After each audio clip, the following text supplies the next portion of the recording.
দিছি, আপনি কেটে দিছেন। ও না না, তাহলে আমি দেখলাম যে কেটে রিং দিয়ে কেটে দিলাম। অফিসে আছেন? তোমার ওই যে আর্মি ব্যাগ গভর্নমেন্ট হবে তো। জি ভাই, উল্টাপাল্টা কয়, মানুষ উল্টাপাল্টা কয়। কি কয়? কয় তো আপনারা কি ধরবো বলে লোকেশন খুঁজতেছে, এই সেই দুনিয়ার কিছু কইলে। আমি কিছু কই, আমি তো এর অনলাইনেই পাইলাম। আমি তো অফিসে। আমি তো কইছি আমি তো এর অনলাইনেই পাইলাম। কই কয় কি যে কই হেরে তো আমরা পাইতেছি না। আমি কিছু আমি তো এর অনলাইনেই পাইছি।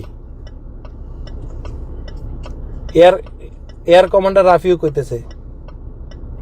রাফি কেটা? Rafiu, air commander Rafiu, DGF এর ডাইরেক্টর। এই কইতেছে। হ্যাঁ, আমার ফোন দিস তো, ফোন দিয়ে কইলো যে কই এর লোকেশনটা আমার একটু বার করে দাও। তো আমি কিছু আমি লোকেশন কেমনে দিব? আমি তো নিজেই দুবাই।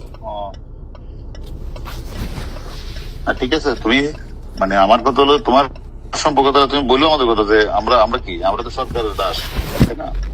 আপনারা না, সবাই তো সরকারের দাস। সরকারি যারা চাকরি করছেন, সরকারের বাইরে যাওয়ার কি সুযোগ আছে? হ্যাঁ, সেটা তো ঠিক আছে, এখন তো আমরা রেডি করতেছি না, এই টাকা আমরা করতেছি না। কিন্তু লাভ কি লাভ কি? পুলিশের থানায় আগুন ধরায় দিচ্ছে, তাইলে আর কি ডিউটি করে পুলিশের কি লাভ হইলো?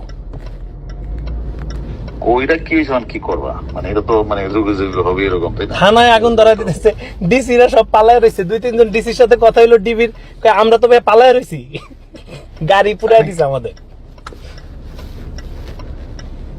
না ঠিক আছে। তুমি তুমি তো মানে ওই মানে আসো খোঁজ খবরটা কেমন জানাইও। আমার তো জীবনটা শেষ করে দিছেন আপনি ভাইয়া। তুমি আমার লোক দেখা করে আইছো না, তুমি যখন আসো আমার লেকশপে দেখা করেছো না আমার লোকে। করছি ভাইয়া, কিন্তু আমার তো মান সম্মান সব শেষ। মানুষজন তো তুমি যে আমার দেখা করে আইলা, তুমি খেলা কেন তো ভাই? তুমি কি তোমার আমি খুশি কিছু তোমার